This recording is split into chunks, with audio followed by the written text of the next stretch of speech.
वर्धा जिल्ह्यातील शिरसगाव येथील शेतकऱ्याने शेतामध्ये जनावरे गोठ्यात बांधली असताना अचानक जनावरांचा मृत्यू झाल्याने शेतकऱ्यांमध्ये प्रचंड दहशत निर्माण झाली आहे। या संदर्भात प्राप्त माहितीनुसार शेतकरी दिलीपराव गुजरकर यांच्याकडे 4 एकर शेती असून त्यांची जनावरे शेतामध्येच बांधलेली असतात। नेहमीप्रमाणे सदर शेतकऱ्याने जनावरांना चारा टाकून आपली जनावरे गोठ्यामध्ये बांधली होती, परंतु आज सकाळी 14 मार्च रोजी गोठ्यात बांधलेली सर्वच जनावरे मरण पावल्याने शेतकऱ्यांसमोर खूप मोठे आर्थिक संकट उभे राहिले आहे। या प्रकरणी शासनाने तात्काळ पंचनामा करून संबंधित शेतकऱ्याला आर्थिक मदतीची मागणी ग्रामस्थांच्या वतीने करण्यात येत आहे।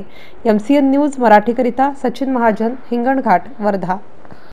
गुजरकरांच्या गोठ्यामध्ये आज संध्याकाळी दोनही बैल मरण पावले व त्यांच्यावर मोठं दुःखाचं, त्यामुळे त्यांना आर्थिक मदत शासनाने करावी। त्यांचा परिवार जो आहे त्यानुसार 2 जोडीच्या व गायीच्या भरोशावर होता आणि त्यांच्यावर अचानक हे रात्री दोनही जनावर मरण पावल्यामुळे त्यांचा ते भाड्याचा व्यवसाय होता, पूर्ण त्यांचं घरच यांच्या भरोशावर चालत होतं 2 बैलांच्या। त्याच्यावर त्यांचं हे दिलीपराव गुजरकर याच्यावर मोठं असं शासनाने मदत करावी व खूप मोठं त्यांच्यावर दुःख पसरलेलं आहे।